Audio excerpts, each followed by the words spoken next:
Let's paint this white-tailed deer skull together.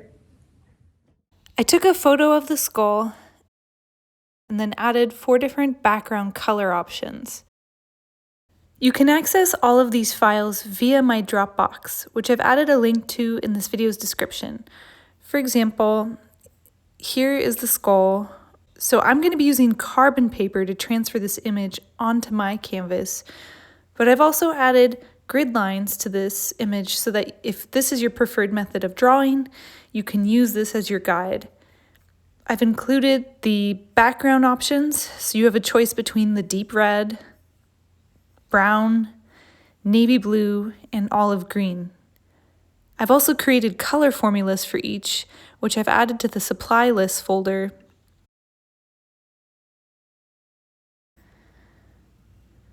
So for my painting, I'm going to use the brown background, and I've listed several canvas and panel options here.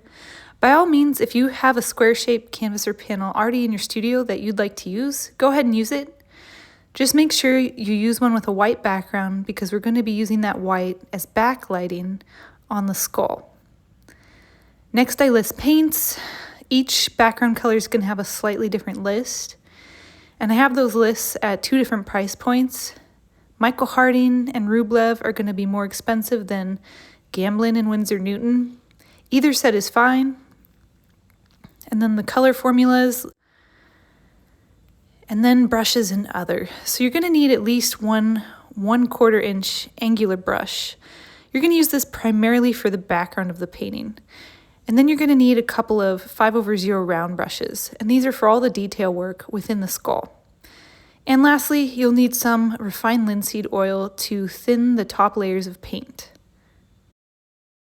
This is the panel that I will be painting on. It's an Artifacts Allen panel made with extra fine linen that's been lead oil primed and adhered to aluminum. It's super sturdy, and the canvas itself has minimal texture. I printed out the skull on computer paper, and now I'm attaching it to the panel to trace. Whatever size you decide to paint on, make sure you leave about 1 inch around the entire skull, so that includes the tips of the antlers as well as the bottom of the skull. This way, if you decide to frame your painting later, you won't be covering up any of the skull or the horns. You also want to make sure that the center of the skull is about halfway across. This is the transfer paper that I use. I'll add a link in the video's description if you'd like to get some of it. There are 2 sides to the carbon paper, a shiny side and a matte side. You want to put the paper shiny side down, facing the canvas. Once you've placed the paper, you can begin to trace. And I'm adjusting the tip of this antler just slightly so that it fits inside the frame a little better. You can adjust the drawing however you'd like. The tracing is finished, and now it's time to paint. I'm going to start on the skull area first and then move out towards the antlers. My primary focus getting started is shapes. I'm focusing on the most opaque areas and the darkest areas. I want to encourage you to paint the shapes however you see them, whatever comes naturally to you. Once we've done the shapes, we'll go back in and we'll fill in light and shadow and extra detail. These are the paints that we'll be using. We've got Michael Harding's Ivory Black, which uses the pigment PBK9, Michael Harding's Yellow Ochre, which uses the pigment PY42, Michael Harding's Transparent Oxide Yellow, which also uses the pigment PY42. It's just a transparent version of this pigment. And last, Rublev's Cadmium Orange, which uses the pigment PO20.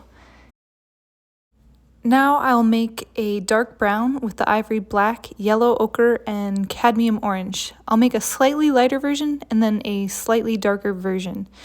If you look at the reference, you can see that the darkest parts of the skull aren't black, they're more of a dark brown, and there's some variations. And now we begin. I'm filling in the darkest areas with the dark brown, both areas that I've traced and areas that I can see in the reference photo that I didn't trace.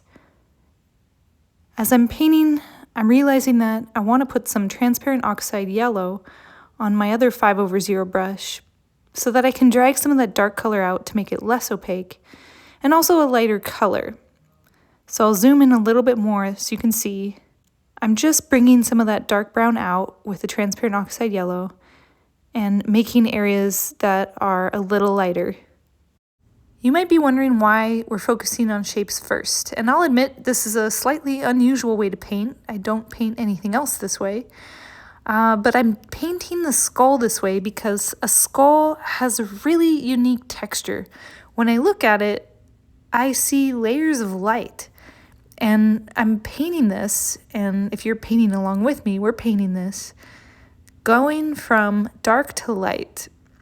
So we're coming out of the shadows into the light, and we're going to put layers of paint on top of these shapes, and it's going to create a really interesting effect, which kind of captures the hardness of the skull texture, as well as the grittiness of the skull texture. I added some foundation white to my palette so I can make shades of gray.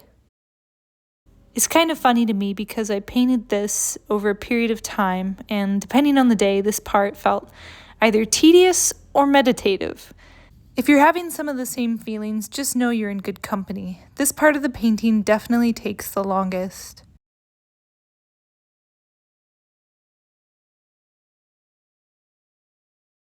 I'll do the remainder as a time lapse before we move on to the next section of the painting.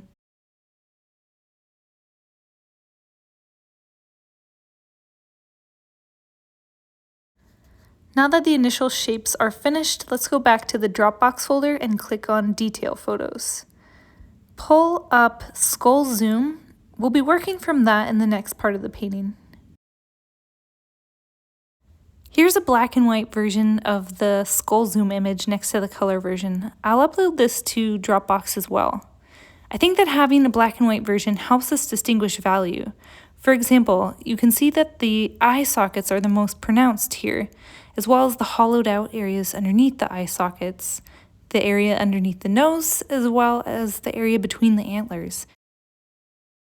You'll want to make sure that this area of your painting is dry before you get started. What we're going to do is mix up a brown color again, and we're going to dilute it ever so slightly with a little bit of refined linseed oil. Bringing the brush to the canvas, I'm filling in the area where the shadow is darkest. So again, we're going from dark to light. And off screen, I'm adding a little ivory black to this color because it feels a little more gray than brown. And I forgot to mention that I'm using the 1/4 inch angled brush. You can obviously use whatever brush you want, and if you have different brushes in your studio, like fan brushes, filbert brushes, even larger round brushes, if you want to experiment and try those out, go ahead and use them. When you're done painting, you can use a corner piece of paper towel to absorb some of the paint where an area might be lighter, as well as create slight texture when you crumple up the paper towel. I'm adding more transparent oxide yellow to my color now, along with a little more ivory black. So this is a warmer and deeper brown, and I'm going to add it on either side of the skull above the eye sockets. Even though transparent oxide yellow uses the same pigment as yellow ochre, PY42, it's actually a warmer and deeper color.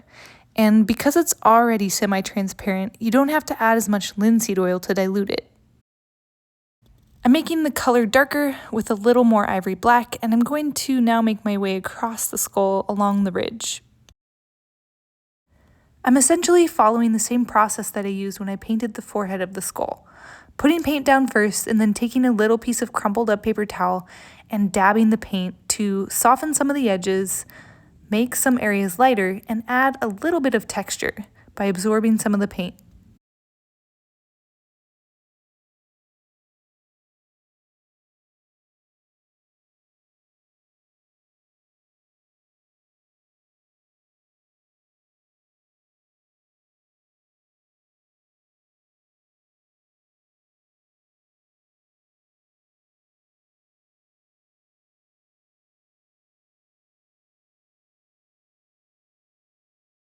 Here I'm adding undiluted transparent oxide yellow with just a touch of ivory black.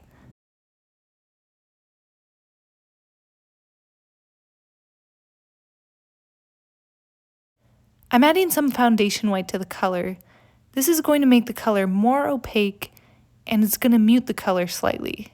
It's also going to have the effect of obscuring slightly the shapes that I've already painted on the skull. This increased opacity can be useful for painting over areas of the skull where the details aren't as well defined.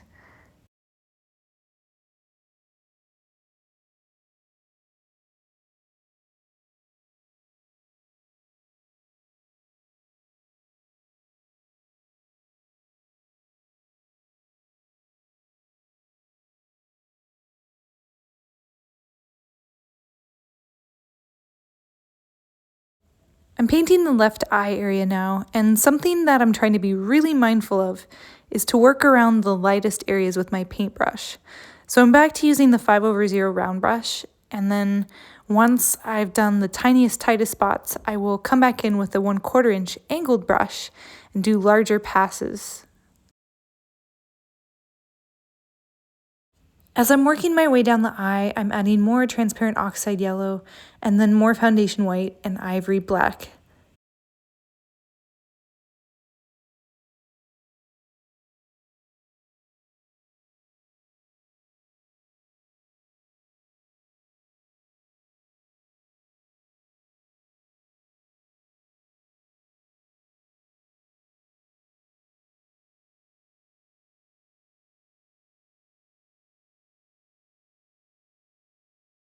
Here's a quick time lapse of the rest of the skull.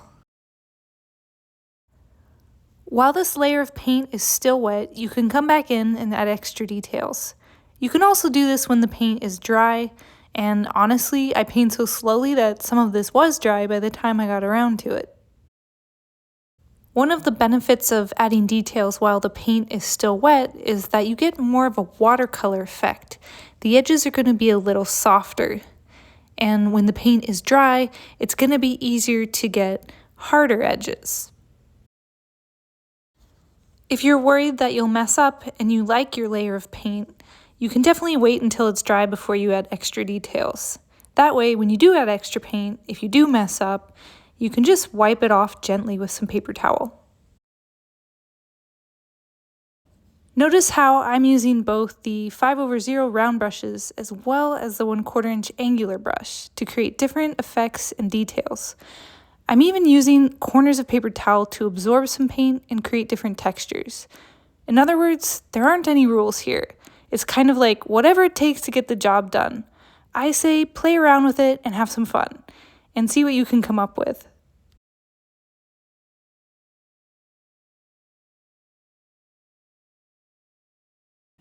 I'm speeding up the footage a little more so you can see the details coming to life.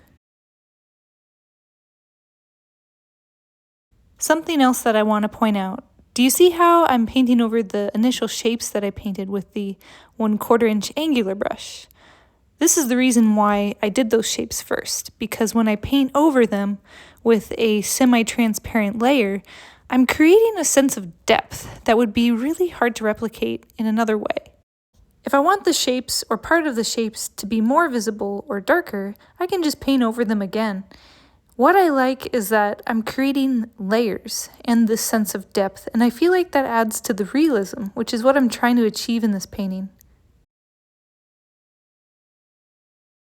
Moving back to my palette, I'm taking some transparent oxide yellow and directly mixing it with some of the beige paint that I created as well as some gray paint that I created. The beige and the gray lend some opacity to the transparent oxide yellow. I'm going to add this to the darkest parts of the eye area now.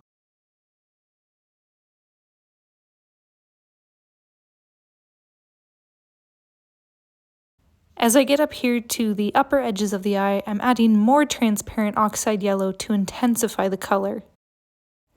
Down below, I'm adding more gray and more opacity.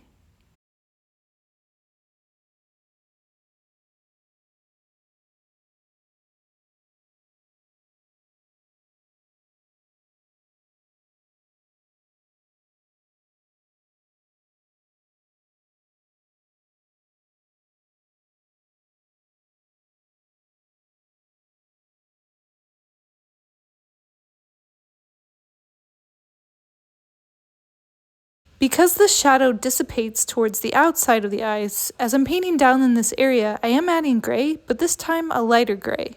So I'm adding more white to the combination.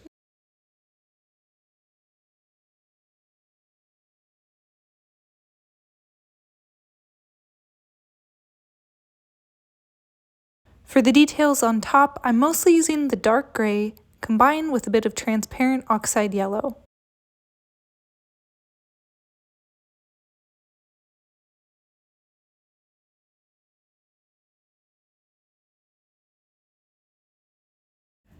By the way, don't worry if you miss some of the details. You can always go back in and add them later. And now I'm going to show you how I'm painting the midsection of the face, and then when that's done, we'll move down to the lower area or the jaw area of the face. I don't know about you, but I always seem to learn best when I just watch somebody do something. If you want to ask any questions, feel free to comment and I'll do my best to get back to you. One thing that you might notice as you're watching this is how I'm holding my brush. So when I'm creating shadows or otherwise spreading the paint, I'm usually holding the brush at an angle, and this allows me to spread the paint more easily as well as keep the layer smooth. Whereas when I'm creating finer details, I'm usually holding the brush more perpendicular to the canvas. This allows me to have greater brush control.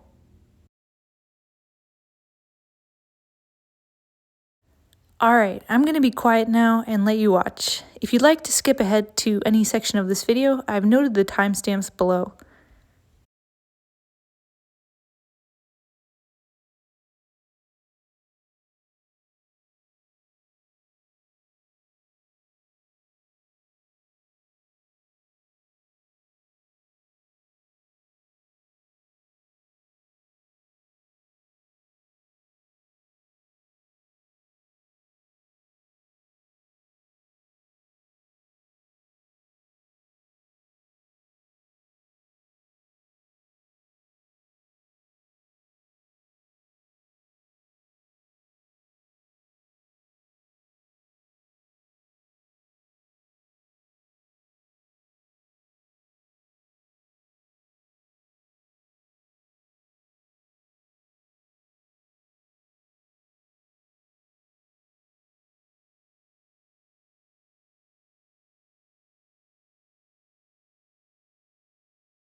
I'm butting in for a second.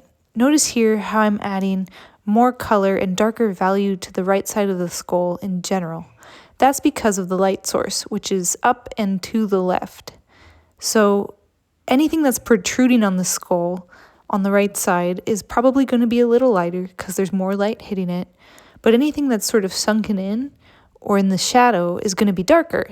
So as you're painting the right side of the skull, just be mindful that it's going to need to have a darker value than most of what's on the left side.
Here's what the skull looks like so far. I'm going to let it dry, and while it's drying, I'll work on the antlers. Once the antlers are done, I'll put a layer of paint on the background, and then I'll come back to the skull and do a glaze and add any extra details that I might have missed before. We're going to paint the antlers now, and I'm going to use a similar process to how I painted the skull, with a little more grittiness and a little less refined detail. I'll make my way from the top left over to the right side, and I'll show you what I'm doing in a time lapse. If you want to try something a little different, the quick and dirty way to paint antlers would be to first lay down a thick impasto layer of white paint where the antlers are, let it dry, and then apply fresh paint on top. You can dilute this fresh paint with linseed oil if you'd like. Then take a paper towel or lint-free cloth and wipe the excess off. You can refine the areas that you want to stand out carefully with a Q-tip. The paint that remains in the crevices mimics the uneven texture of the antler, as well as the pockmarked texture of bone. You can always go back in with white paint and add highlights, or shadows with black or brown paint. Don't forget to access the detail photos, which I've uploaded to Dropbox. So there's 3 photos for each antler, and here's one example of the left antler. This is going to have more detail than the main skull photo. Something to pay attention to as you're painting the antlers is the variation in texture from the tips of the antlers to the base of the antlers. Notice here, as we get closer to the skull, there's a lot more texture. These bumps are known as purling or perlations. I'm going to define these perlations a little more than how I'm going to define the texture that's smooth at the tips of the antlers. So there will be more contrast as we get closer to the skull. This is my color palette going into painting the antlers. On the left, we have a combination of yellow ochre and ivory black tinted with foundation white. Then we have just ivory black and foundation white. And then we have a brown that's on the right that's been tinted with foundation white. And then on the right is the untinted brown. Down below is my mixing area where I've combined some of the colors above with a little bit of linseed oil. Here's a time lapse of the antlers. Starting out, we've already painted the main shapes and let them dry. And now we add a wash and extra details, ideally while the paint is still wet. And then wash, details again, wash, details. And I just want to reiterate that this is one way of painting these antlers. And I always think there's multiple ways to paint the same thing. So this is just my process. Last up, we've got the right antler. Once this is done, I'm going to let it dry, and while it's drying, I'll start painting the background.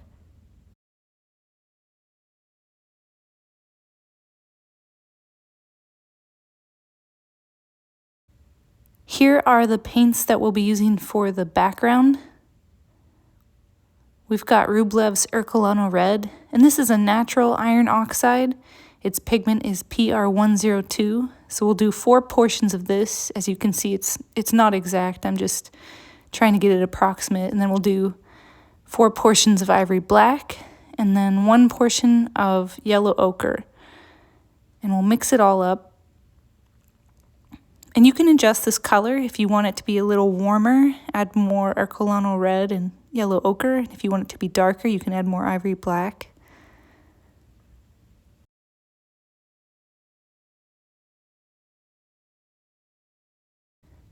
I'm going to test out the color in the top left corner.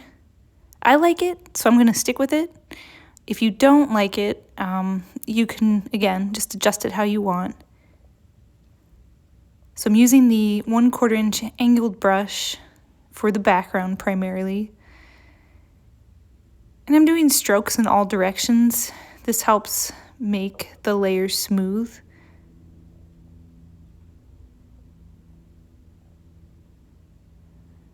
I'm being mindful of the edges of the canvas, making sure there's no large chunks or buildup. And also getting all the excess off from mixing the paint.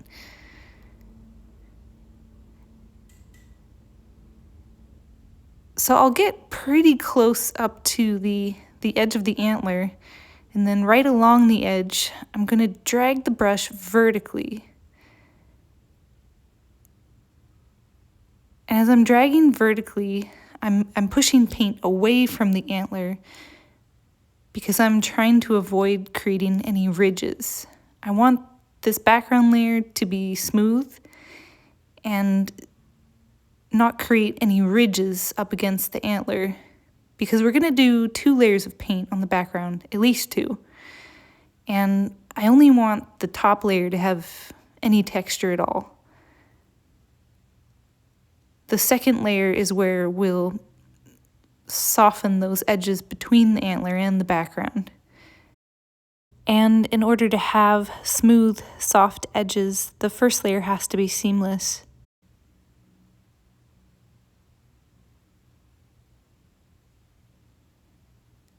And I'll zoom in. If you do create any edges, you can take your 5/0 round brush and just lightly paint over and feather that edge. We're going to paint between the antlers now, and we have to mix up a darker color for the shadows, and we're going to use Coulombe red and ivory black, no yellow ochre, and there's a little more ivory black than Coulombe red, so you can see it's darker than the main color, and it's also slightly cooler because there is no yellow ochre. By the way, if you want to get a better idea of where the shadows are, refer back to the main skull photo without the colored background. I'm speeding up the film now. You can see that I'm adding the shadow closest to the antler, and I'm using the same technique, vertically dragging the 1/4" angled brush right along the edge so it's clean and smooth. When you get to the tightest corners, if the 1/4" angled brush seems like it can't quite get it, feel free to use the smaller round brushes. In this shadow area, I'm blending the main color and the shadow color together. I'm also adjusting slightly the width of the antler. It felt a little wide compared to the same antler on the other side. It's probably because of how I took the photo.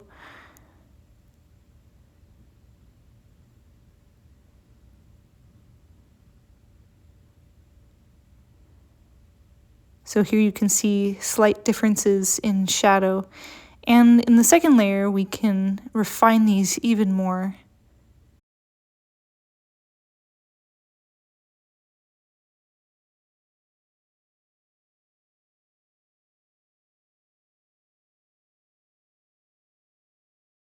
I'll zoom in now to the bottom of the skull, and the shadows are really interesting and distinctive down here. I'm going right from the main color into the shadow color, and I'm also just using the 5/0 round brush. I'm not even trying to use the 1/4" angled brush because everything's so tight and there's many uneven edges.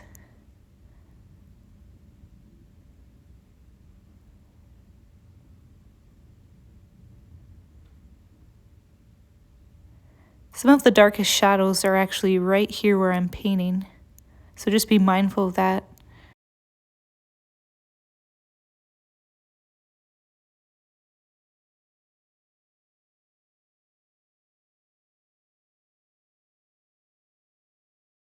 I'll zoom back out again. Another thing to be mindful of is, in general, there is more shadow on the right side of the painting, just like there's more shadow on the right side of the skull. So you can see here the shadows adding subtle dimension behind the skull.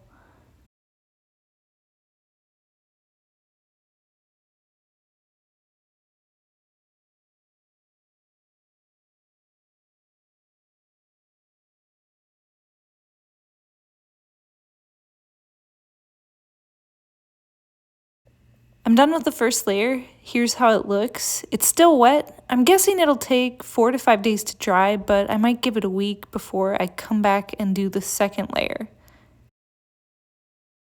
I'm going to do one last check before I let the background dry, and that is to look at the painting when it's catching the light.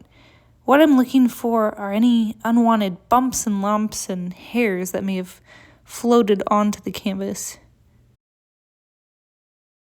If you did get any hairs on your painting, you can try to get them off with a corner of your paintbrush or some tweezers. The first layer of the background is dry, and I'm back now painting the second layer. Just like the first layer, I'm bringing the paint right up to the edges of the antler. I'm going to paint the second layer of the background in sections, so not all at once. And you'll see here that I'm only bringing the second layer of paint just right around the right side of the antler. And that's because I need to go in while the paint is still wet and soften those edges with the 5/0 round brush. I'm going to take some foundation white, a little ivory black, and then some transparent oxide yellow and make a yellowish gray color. This is what I'm going to use to soften the edges, and I'll lighten it up a bit, add a little more foundation white and transparent oxide yellow, because different parts of the antlers have different colors right along the edge, so I'll try to do my best to match as I go. And I'm adding just a tiny, tiny amount of refined linseed oil to help the paint flow. I'll wipe the excess paint off on a paper towel and then bring the brush to the canvas. It's already a small paintbrush and I don't want very much paint on it, just enough to soften this edge between the antler and the background.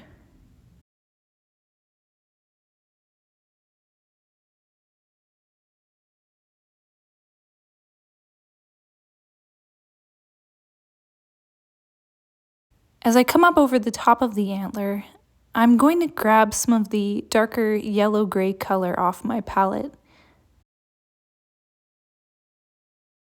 Something that I'd like to point out, which may not be obvious as I'm painting down the right side of the antler, is that I'm blending slightly more than I would on the left side. And that's because the right side is in shadow. Everything that's in shadow will be a little more out of focus than what's being hit directly with the light. And this might be easier to see down at the base of the antler. On the left side, it's a little sharper than the right side, which is a little blurrier. Another thing I'd like to point out is that I'm deviating from the reference photo. I want to make the lighting a little more dramatic than it looks by adding a little yellow ochre and a little transparent oxide to the main background color on the left side of the painting. So I'm brightening it on the left side of the painting. By the time I get to the middle, it's going to be the main background color, and then I'm going to add a little black to the mixture on the right side. I'm making my way over to the skull now, both across and down the antler, and I'm painting the areas above and below the antler as I go. You can see the areas that are shiny, that's where it's wet, and then the areas where it's matte, that's where it's dry.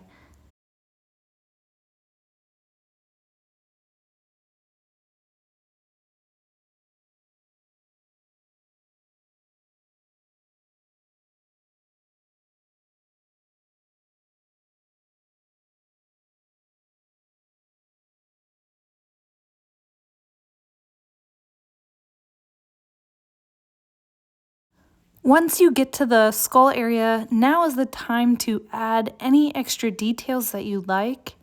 It would be a good time to do some glazing if that's something you think that your painting needs. You might have noticed that I left little blank spots in each of the eye sockets of my painting, and you might be wondering why, and I'll tell you. I did something similar in my recent painting of a ram skull.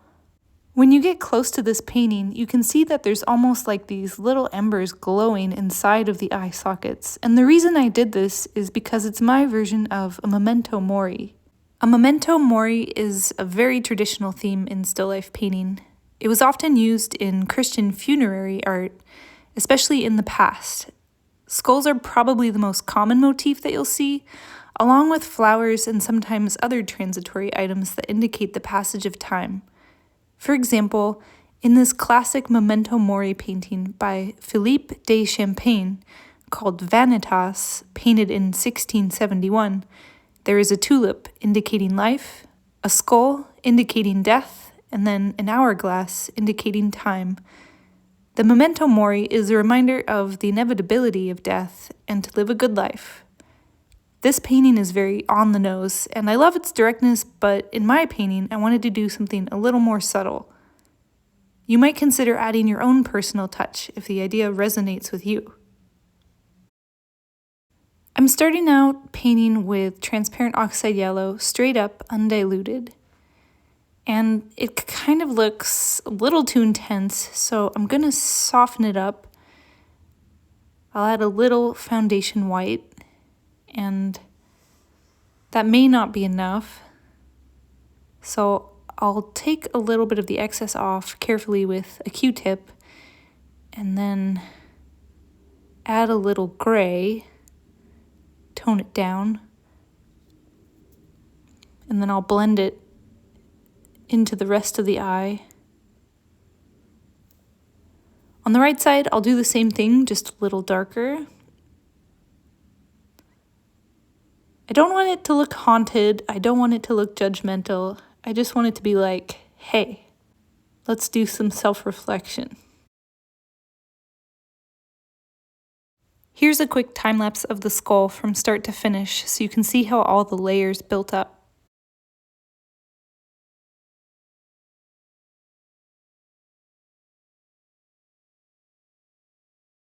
The only remaining step now is to finish painting the background, and I wanted to show you how I'm doing that. I'm using the main color and then the shadow color, and I'm blending them really, really well. Again, brush strokes in all directions, so it's relatively smooth. I'm leaving a little bit of subtle texture to give a sort of velvety feeling and even a bit of a leathery feeling in the background, especially with the color. Here is my finished painting. I hope you like how your painting turned out. Please give this video a like if you enjoyed this tutorial, and let me know in the comments what was helpful. Feel free to also let me know what could be better explained next time. Till then, take care and keep painting.